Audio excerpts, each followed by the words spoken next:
Hello दोस्तों, आपका स्वागत है मेरे यूट्यूब चैनल में। इस वीडियो में हम लोग क्लास 10 एक्सरसाइज 4.2 क्वेश्चन नंबर 5 को देखने वाले हैं। क्वेश्चन इस तरह से दिया हुआ है, एक समकोण त्रिभुज की ऊंचाई इसके आधार से 7 सेंटीमीटर कम है। यदि कर्ण 13 सेंटीमीटर का हो तो अन्य दो भुजाएं ज्ञात करना है।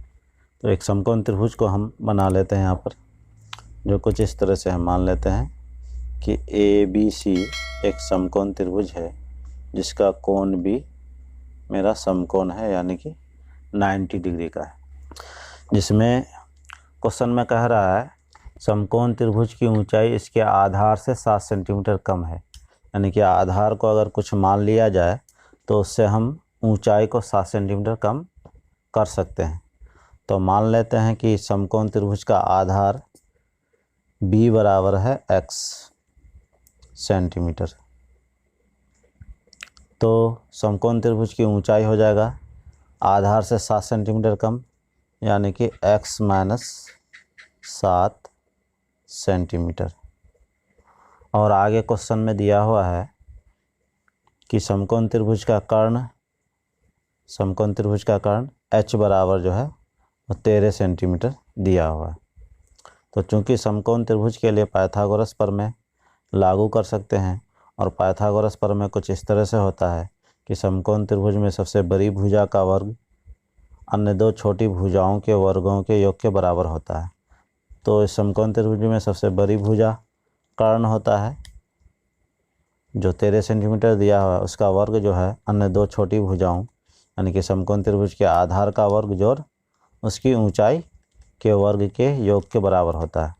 अर्थात समकोण त्रिभुज में जो पाइथागोरस प्रमेय है वो ये कहता है कि समकोण त्रिभुज की सबसे बड़ी भुजा का वर्ग अन्य दो छोटी भुजाओं के वर्गों के योग के बराबर होता है। अर्थात समकोण त्रिभुज का जो है सबसे बड़ी भुजा कर्ण होता है, तो कर्ण का वर्ग यानी कि h² बराबर होगा अन्य दो छोटी भुजाओं में आधार b का स्क्वायर और ऊंचाई p का स्क्वायर। यहाँ पर ऊंचाई p बराबर हो जाएगा x माइनस 7 सेंटीमीटर। अब हम लिख सकते हैं b² के बदले में x² जोड़ p² के बदले में यहाँ से आ जाएगा x माइनस 7 का स्क्वायर बराबर h दिया हुआ मेरा 13, तो h² के बदले में हो जाएगा 13 का स्क्वायर। अब हम इसको कंटिन्यू कर सकते हैं अगले स्टेप में x² जोड़ यहाँ पर x माइनस 7 का स्क्वायर को हम a माइनस b का होल स्क्वायर के रूप में समझ सकते हैं। यहाँ पर a माइनस b का होल स्क्वायर बराबर होता है a² minus 2ab plus b²। a मेरा है x और b मेरा है 7, तो जहाँ a² है वहाँ हो जाएगा x², तो यहाँ हो जाएगा x² माइनस 2 a के जगह पर हो जाएगा x और b के जगह पर 7 लिए हैं, तो यहाँ हो जाएगा 7 प्लस b² यानी कि 7 का स्क्वायर बराबर 13 का स्क्वायर।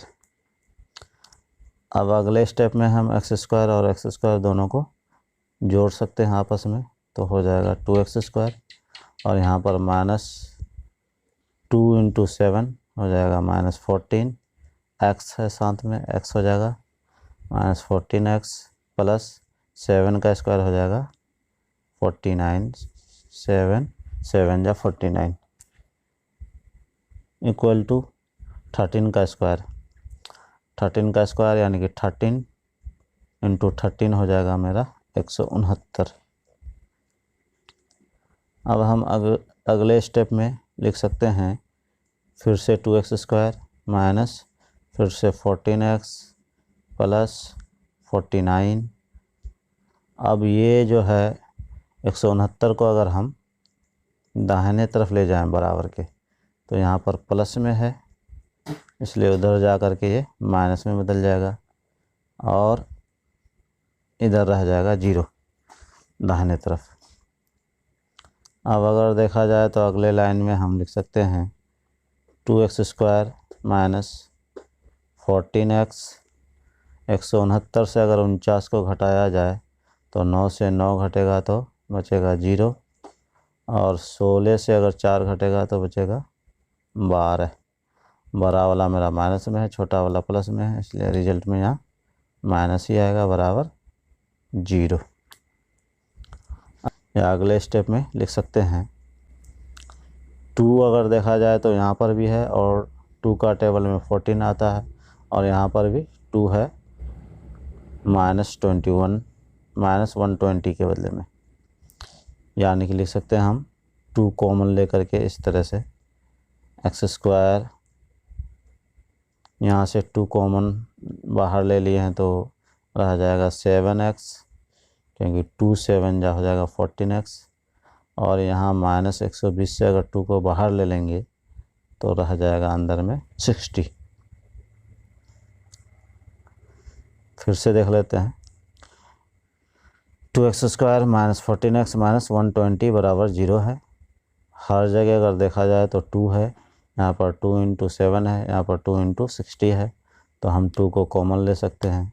2 को जब कॉमन लेंगे तो यहाँ से रह जाएगा x², यहाँ से 2 अगर निकल गया है तो रह जाएगा -7x, यहाँ से अगर 2 निकल गया है तो रह जाएगा मेरा -60 बराबर 0।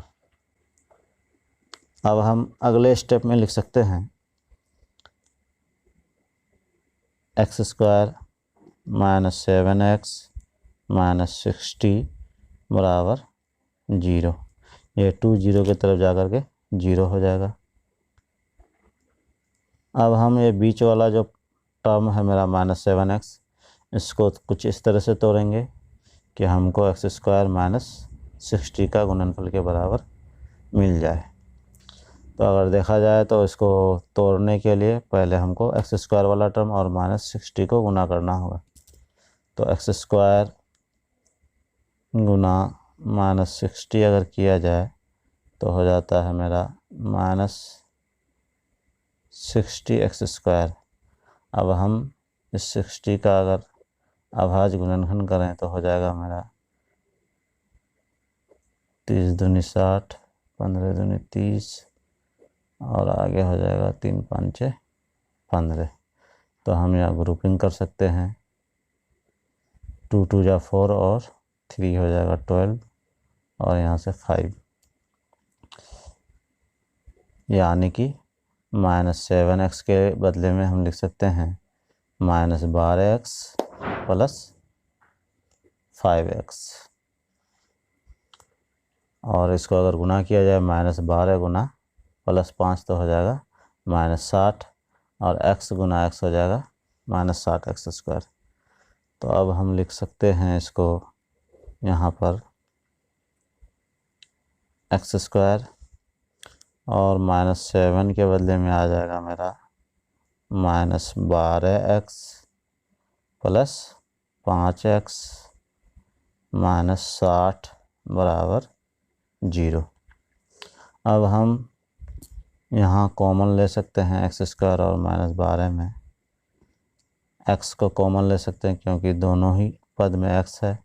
x कॉमन लेंगे तो यहाँ रह जाएगा मेरा x × x x² हो जाएगा और -12x से अगर x को बाहर ले लिए हैं तो रह जाएगा -12।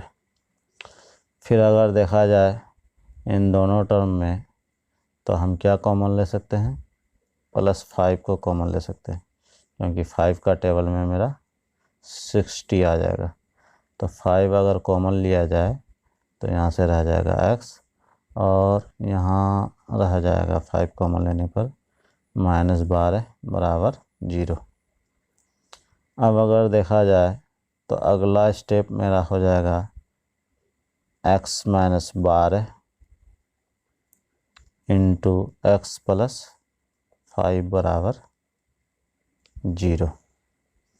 अब यहाँ से हम लिख सकते हैं x - 12 बराबर 0, तो x बराबर हो जाएगा 12 और यहाँ से लिख सकते हैं x + 5 बराबर 0, तो x बराबर हो जाएगा मेरा ये +5 उस तरफ जा कर के हो जाएगा -5। चूँकि त्रिभुज की भुजा का माप ऋणात्मक नहीं हो सकता है, इसलिए x बराबर -5 अमान्य होगा। अतः हम समकोण त्रिभुज का आधार b x बराबर 12 सेंटीमीटर और समकोण त्रिभुज की ऊंचाई x - 7 यानी कि 12 - 7 बराबर 5 सेंटीमीटर, यही दोनों मेरा आंसर होगा।